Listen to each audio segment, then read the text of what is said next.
This podcast encourages and empowers you to create your own unique real story, develop your own unique real statement, and discover your own unique real self. The power is yours.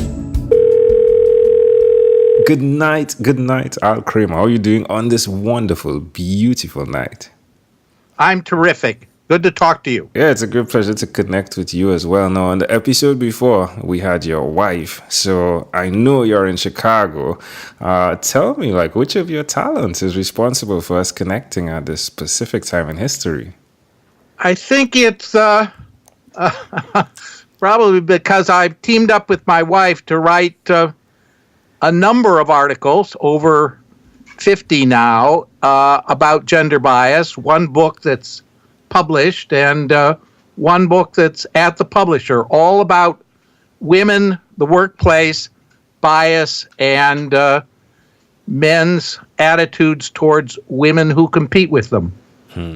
Now, your story is one that was very interesting. When I read it, Andie spoke about how you saw her working at the same firm. Is that correct? Was that how it happened? Yes, I had been at a very large firm here in Chicago, a law firm, and because of a client conflict, I'd left with some other young, audacious, and quite naive fellows, had started a brand new firm, and Andie was in the very first crop of associates that we hired.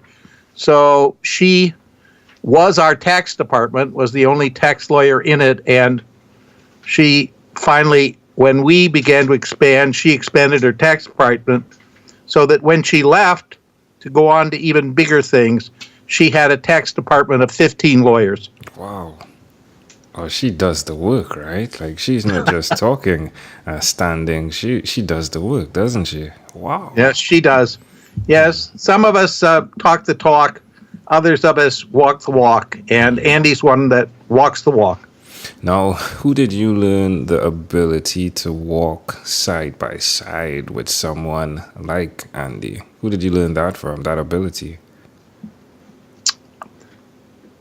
I don't know that you learn that kind of thing from one person, but I can say that from the very first memories I have, my mother was always insistent that the women with whom I interacted were never to be depreciated, were never to be put down, were never to be thought of as something other than equals. And so I can't even remember a time when I did not think that my associations with women were just as important as my associations with men.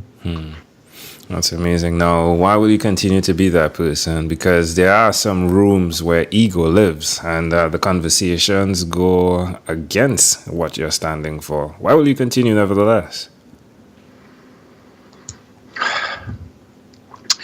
I guess I would say I have been very fortunate in my life. I've grown up with enormous privilege. I grew up not extraordinarily wealthy, but from a very upper middle class family. I went to elite colleges, elite universities, elite law schools. And at some point in that process, I began to look around and I realized that I wasn't so special as I was lucky. I was fortunate, not entitled. And it was about time that I started realizing that if I was going to be this privileged, I owed it. I needed to give back. I needed to bring other people along with me. And so that's a process that's been going on for probably 20 or 30 years. And so I think about myself as somebody who is gradually waking up to the fact that I can't take credit for what I've been. I've been fortunate to get there, but I do owe it to try to help as many other people get there as possible. That's amazing. Love that. Love that. Amazing audience. I love that. Well, do tell us where's the best place for us to connect with you. The best place is on our website. It's andieandal.com, A-N-D-I-E and A-N-D-L-A-L.com. We post blog posts there. We have an evaluation there that will give you an evaluation of how you do in gender-biased workplace situations. We have our speaking engagements. We have something about our books. It's everything about us. Wonderful. Well, tell me one other thing that you've done consistently over the last 3 years, please. Well, I guess the one thing I've done over the past 3 years is be at my desk writing in longhand 8 to 10 hours every day. Ooh, how does that make you feel? Well, it makes me feel satisfied. I find that I'm at my best when I am forcing myself to think, be creative, get my ideas out in ways that other people will take notice. And when I have a good day, when I come up with an idea that I think is unique, I go to bed feeling good. Why would you suggest people do that? I mean, like, oh, come on, Andie. Like, there's so much tech. There's the iPad. There's I can speak and it text writes. Like, why would you suggest others do that? Because I think it's the best way to make yourself think. I think that we too often absorb ourselves in other people's ideas. We immerse ourselves in too much other stuff. And when we cut ourselves off from that and are reading, thinking, and then forcing ourselves to write, we find out what we're really thinking. We discover ideas. Maybe some days they won't come easily, but when they do come, it's a revelation to ourselves, or at least it's a revelation to me. Yeah, I love that. I love it and I endorse it because it's something that I've seen is true. I learned it from my wife. She usually wants to write and I'm usually the tech person. And after 12 years of marriage at the time of this recording, yes, I have seen the benefits in writing. It really, really helps. It's like a mind meditation that happens. That's the way I would express it, because you're writing and the focus is there. It's creating something. And as you said, sometimes the monkey gets going too long, right? But there are times when it really benefits overall. Love that. Thanks for sharing that, Al. Woo, you're dropping info bombs here. All right, Al. Well, we've arrived at our destination for a bit. Let's switch gears for a moment now. Let me invite you into my time machine that is surrounded with beautiful, warm blue Caribbean water. Al, what's your earliest childhood memory? Well, I'm not sure that it's a beautiful, warm Caribbean memory. My earliest childhood memory is that my parents, when I was about, I'm guessing 3 or 4, had never taken a honeymoon. And so they went off to Mexico on a honeymoon. But I was, at that time, the only child.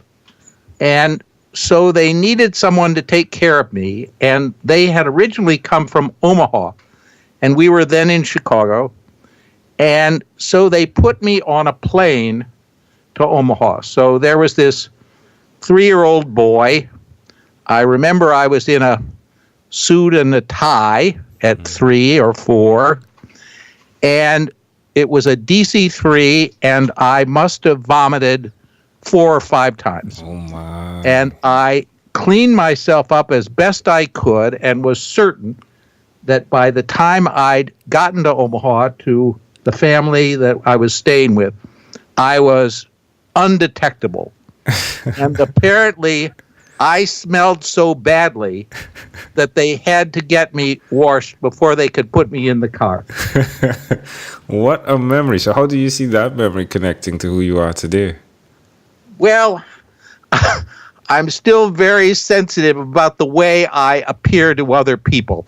I certainly don't want them to need to clean me up before they'll take me into their lives. All right, my friend. I'll take that and leave that right there. All right, if we fast forward to when you were 12, what was your favorite song? Well, you may not know this, but when I was 12, it was 1952. And my favorite singer at that time was Bing Crosby. And my favorite song was To See You Is to Love You. And I was called grown up at that time. I really didn't have much use for anything except the big bands and Sinatra and Crosby. So I would listen over and over again. To See You Is to Love You. All right. Well, we'll definitely put that out there for Andie, yeah? All right, my friend. Well, we've arrived at our destination, but before we get off of this time machine, there's a small declaration form, so it's yes or no. We're going to move pretty quickly here. Are you ready? I'm ready. Al, have you chosen someone to pass on your skills to? I have. Now, you are married, right? I am. You have one daughter. We heard she's a doctor, right? Andie said that. Do you believe in God? Yes, Do you have an inner circle of friends? I do. Do you watch TV for more than 3 hours a day? We do not own a TV. What about screen time? Is it more than 8 or less than 8 hours a day? Less than 8 hours a day. If you had to share with us your own unique real statement, a statement that represents who you are, what would you say that is? I think it would be a statement that I care passionately about leaving not the whole world, but leaving the people that I touch or can touch richer when I pass than before I did. Well, amazing audience. Again, you heard it live from Al Harris. He is the co-author of Breaking Through Bias, Communication Techniques for Women to Succeed at Work. Really intrigued to hear what's next. They said it's hot on the press. So look out for that. Al, again, great pleasure. Thank you, my friend. Is there anything else you'd like to share before we leave, though? No, it's been a great pleasure to talk to you. And I heard Andie say that she'd rather be where you are than where we are. And I guess I feel that way, but only for a limited time. I'd love to come visit, but I have no interest in leaving Chicago. Love it. All right, my friend. I have no interest in leaving Trinidad as well. So we are fair on that. I'll again thank you, my friend, for being on what is inspired by 12-Minute Convos with Angel Jones. This segment has been brought to you by Amazel Enterprise.